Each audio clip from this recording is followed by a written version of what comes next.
Chelsea give City the blues, Manchester United pull out a decent performance, and Liverpool go top at Bournemouth. This is the Top Bins Football Gameweek 16 review.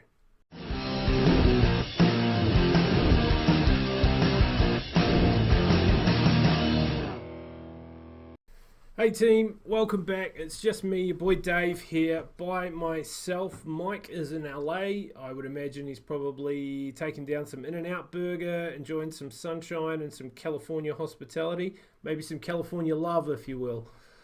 He's on the stay in California on his way back to England. We're really looking forward to having him back. For the meantime, you're just going to have to put up with me. Not quite the same with the snappy intro, but I'm giving it my best shot, guys, because I know you want the content and I know you want to know what we thought about this week's games. So while Mike might not be here, we have been in touch and we've had a bit of a chat about what's going on. Certainly a couple of games we want to cover. We're just going to make a nice, snappy review this week. And I guess the first game that we want to talk about, the game that everybody was talking about, was Chelsea and Man City. Fabulous performance, really, from Chelsea. A backline that only a couple of weeks ago was demoralised, David Luiz putting in a 2 out of 10 performance, just shows what a player he is, that he turned around this week and gave a performance like this. This is the kind of thing that's going to get him that new contract he wants. Whether or not he's going to get it, who knows. But a goal and a clean sheet against Man City, granted at home, but still a fabulous performance from him. Finish from N'Golo Kante, the world's best defensive midfielder, now attacking midfielder. Goals like this will make you think, well, why not let him play there? Fabulous finish. Hazard with a couple of assists and really looked really good. Sane slightly off the pace. He's been questioned in the media about whether he was kind of half asleep during this game. A few changes because of injuries there, but really Man City should have the depth to compete well in this game. They got caught twice on the break, and look, all credit to Chelsea. Played very, very well and deserved the 3 points. Next up, I guess we want to talk about Arsenal at home to Huddersfield. Now, this was a really odd game. Arsenal looked really, really disjointed. Their attack has looked so good in recent weeks. They'll be pleased with the clean sheet here, but Huddersfield weren't without chances. And at times, Huddersfield had them under the pump at the Emirates. But they'll be very pleased that Torreira has come through, scored a second goal of the season, second in as many games, or second in 3 now for him. And he's really starting to add goals to what has been a fairly productive spell in the middle of the park for Arsenal, and looking more like the player that they spent the money on. Lucky escape, though, for me. Huddersfield created plenty, and Lewis kept them in the game really well with a couple of clutch saves as well. Obviously, you had an offside goal there from Lacazette. But, yeah, on the whole, Huddersfield, gave a pretty good account of themselves, and I'm sure David Wagner won't be too upset to walk away from the Emirates with a 1-0 loss. Could have been 1-1. Manchester United hosted Fulham. Now, this is the bottom club. They've leaked goals, and that's exactly what they did in the first half. Poor first half. I believe Ranieri said that they played like lambs against Wolves in the first half, and I think that was really true. What they can take a lot of heart from, though, is the way that they came back in the second half. They played very well in the second half and more than held their own. Pulled a goal back. United will probably be a little disappointed with how they dropped off the pace. That said, to finally get a goal for Lukaku after 900 odd minutes of no goals at home, I think that'll be a huge relief for them and their supporters to have your £90 million man scoring some goals. Really important, although he did miss another pretty decent chance later in the game. But look, they'll take a lot of heart from a 4-1 win, heading to Anfield this week, which is going to be an absolute cracker of a game. Check out the preview and see who we've picked for that. But I'm really looking forward to that. Already suggestions in the media from Ashley Young and others that they're going to go and try and attack like they did at Fulham in the first half. I certainly hope that is the case, because it's going to give us a great game to watch on the weekend. Speaking of Liverpool travelled to Bournemouth, and I actually picked a close game here, and Mike even picked a draw. I think Callum Wilson being missing was a big loss for Bournemouth. That said, they did play pretty well, better than the scoreline 4-0 suggests. That is probably in large part due to one Mr. Mo Salah, who really has sort of been in fits and starts this season, but this is the kind of game where he really stepped up, scored some beautiful goals, particularly the last goal. Put Begovic on his ass twice and then no-look finished past Nathan Ake, who was trying to cover the net there. Schoolboy stuff, like embarrassing your mates kind of stuff there from Mo Salah. Exactly what I want to see.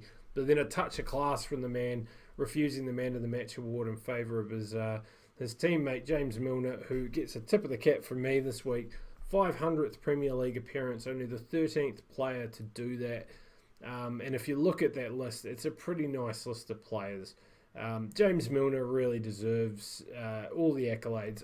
His engine is just incredible. Week in, week out, he just puts in so much great effort, and hell of a player. So well done, James. I'm sure you're watching. Enjoy yourself a Ribena or a Yorkshire tea on me, mate, because top play. I guess round out the weekend with today's game, which was Everton versus Watford. Now, this was a really interesting game. Everton will probably feel pretty disappointed. They started very well. Richarlison put them ahead early, but then it kind of fell apart from there. Pereira with a goal and with 2 assists, one being for an own goal from Seamus Coleman, and then Decore putting one away. Watford in control at 2-1. Gylfi's missed a penalty, and Mike will be absolutely livid with that because it's his Lord and Saviour, and he's really let him down this week. And he's let Marco Silva and the Everton fans down. They would have been thinking this is a win for them. Great goal at the very end of the game there, though. That free kick in the last minute from Luca Digne was just stunning. Unsavable. There's absolutely nothing that Foster can do. He may have saved the penalty, but he's not saving that free kick. That was stunning stuff. But 2-2 draw. Exactly what I predicted, although I'm a little surprised. With the way Everton came out the gate, I didn't think that was going to be the result. So, Watford will probably be I'm not sure either team will be happy with that result. Both had the chances to win, but probably Watford will be the happier to go to Goodison Park and take a point.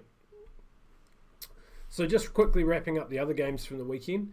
Burnley took on Brighton at Turf Moor. I actually picked Brighton to do okay here, but Glenn Murray was not released from the old age home. And Burnley took full advantage. Tarkowski scoring off his midriff, but they all count, in a pretty tight 1-0. Joe Hart will be extremely happy to keep a clean sheet as well. Bottom of the table clash, Cardiff hosting Southampton. First game with Southampton's new manager. And I think you would have seen a lot to be pretty happy about there. They dominated possession. Numerous chances, they just couldn't finish anything off, and Cardiff were blasting from long range and really snapping at their chances, but they got a little bit lucky in the end. A pretty terrible defensive mistake, and Patterson was there to take full advantage, as he has done numerous times this season, and knock out a 1-0 win. So a big win for them there.